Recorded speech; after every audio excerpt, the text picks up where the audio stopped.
In the annals of audacious geopolitical gambits, few stand out quite like former President Donald Trump's expressed interest in purchasing Greenland.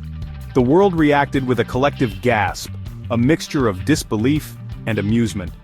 Could a nation, particularly one as large and strategically important as Greenland, really be bought and sold like a plot of prime Manhattan real estate? The notion, first reported in August 2019, sent shockwaves through diplomatic circles and ignited a media frenzy. Trump, never one to shy away from unconventional ideas, seemed genuinely intrigued by the prospect of adding the world's largest island to the U.S. portfolio.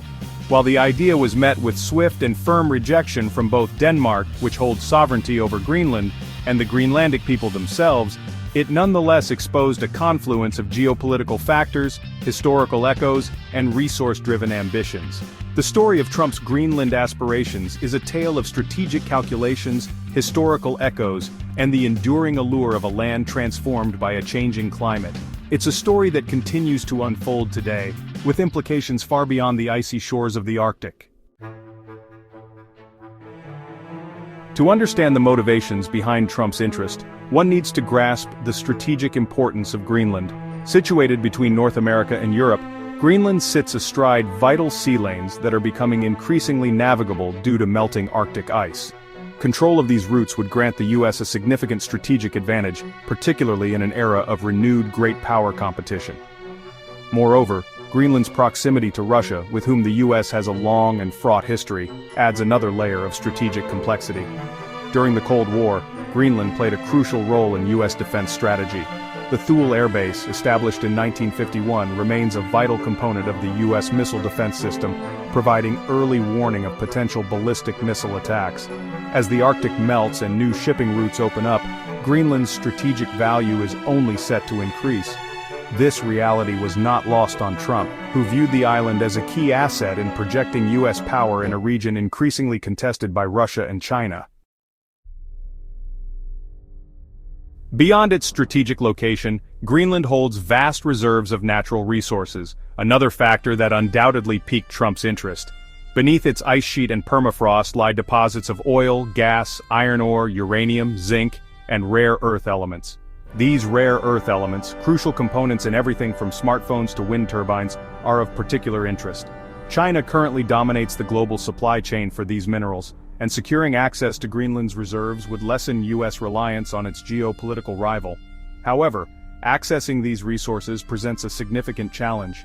The harsh Arctic environment, coupled with the logistical difficulties of operating in a remote and sparsely populated region, makes extraction a costly and complex endeavor. Despite these obstacles, the potential rewards are substantial. As climate change continues to reshape the Arctic, making resource extraction more viable, the allure of Greenland's untapped wealth is likely to grow stronger in the years to come. Trump's desire to acquire Greenland, while unorthodox, was not without historical precedent. The U.S. has a long history of interest in the Arctic island, dating back to the 19th century. In 1867, just a few years after the conclusion of the Civil War, Secretary of State William Seward, the architect of the Alaska Purchase, expressed interest in acquiring Greenland and Iceland from Denmark. Seward's vision was to secure U.S. dominance in the North Atlantic and expand American influence northward. Decades later, in 1946, President Harry S. Truman offered Denmark $100 million for Greenland, recognizing its strategic importance in the nascent Cold War. Denmark, however, politely declined the offer. While these earlier attempts to acquire Greenland proved unsuccessful, they underscore the enduring nature of U.S. interest in the island. Trump's overture, though clumsily handled, was simply the latest manifestation of a desire to secure a strategic and resource-rich prize in a rapidly changing region. Section 5. Chilling tensions, countering Russia and China in the Arctic.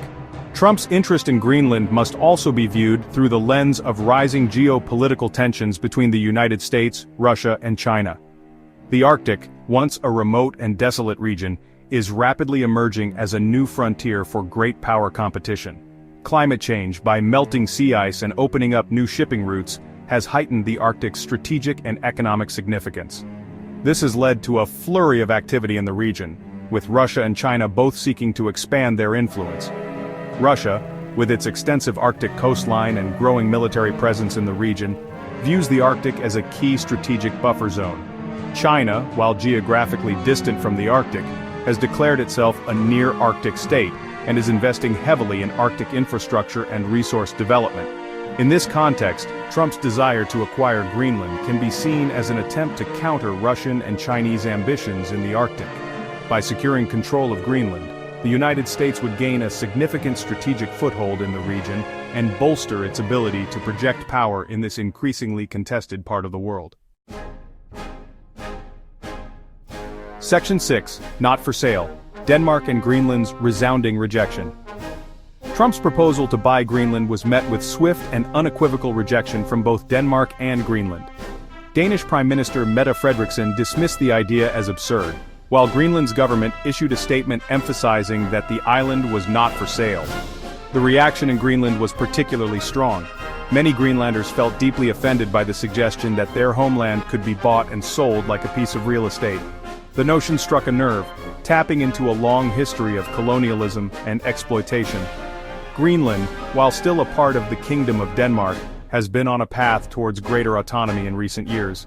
The island gained self-rule in 2009, and there is a growing independence movement within Greenland. The prospect of being sold to the US, even if hypothetically, was anathema to many Greenlanders who aspire to chart their own course as an independent nation.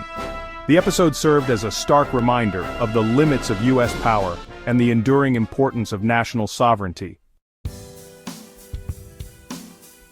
Section 7, The Road to Self-Determination, Greenland's Independence Movement. The controversy surrounding Trump's Greenland ambitions brought into sharp focus the island's own internal political dynamics, particularly its burgeoning independence movement. Greenland, colonized by Denmark in the 18th century, has been grappling with its colonial legacy and the desire for self-determination. The 2009 Self-Government Act granted Greenland greater autonomy over its internal affairs, including control over its natural resources. However, the question of full independence remains a contentious issue. Proponents of independence argue that Greenland is economically and culturally distinct from Denmark, and that it's time for the island to chart its own course. They point to the potential of Greenland's vast natural resources to fuel economic development and create a more prosperous future for the Greenlandic people. Opponents, on the other hand, express concerns about the economic viability of an independent Greenland and the potential loss of Danish subsidies. The debate over independence is likely to intensify in the years to come, especially as climate change unlocks new economic opportunities in the Arctic. The outcome of this debate will have profound implications, not only for Greenland, but for the geopolitical landscape of the Arctic region as a whole. Section 8, Divided States, Reactions from Within the U.S. Back in the United States, reactions to Trump's Greenland aspirations were mixed. Some Republican lawmakers expressed support for the idea, viewing it as a shrewd geopolitical move that would bolster U.S. power in a strategically important region. They argued that acquiring Greenland would be akin to the Louisiana Purchase or the Alaska Purchase, both of which significantly expanded U.S. territory and influence. Some even went so far as to introduce legislation authorizing Trump to negotiate the purchase of Greenland. However, many Democrats and foreign policy experts criticized the idea as impulsive and unrealistic. They pointed out the diplomatic fallout caused by Trump's remarks and the improbability of Denmark ever agreeing to sell Greenland. They also raised concerns about the potential costs associated with acquiring and governing a territory as large and sparsely populated as Greenland. The episode highlighted the deep partisan divisions within the U.S. on matters of foreign policy, and the unorthodox approach of the Trump administration. Section 9, Conclusion, An Uncertain Future for Greenland. Trump's fleeting dream of purchasing Greenland may have faded from the headlines, but the episode served as a stark reminder of the island's growing geopolitical significance in a rapidly changing world. Greenland, once a remote outpost on the periphery of global affairs, is now at the epicenter of strategic competition, climate change, and the quest for resources. Its vast ice sheet, once a symbol of immutability, is now melting at an alarming rate, transforming the island and the Arctic as a whole. The future of Greenland remains uncertain. Will it remain a part of the Kingdom of Denmark? Will it choose the path of independence? Or will it become increasingly entangled in the web of great power politics? One thing is clear, The world will be watching closely as Greenland navigates these choppy waters. The decisions made in Nuuk, Greenland's capital, will have far-reaching consequences, shaping the fate of the Arctic and the geopolitical landscape of the 21st century.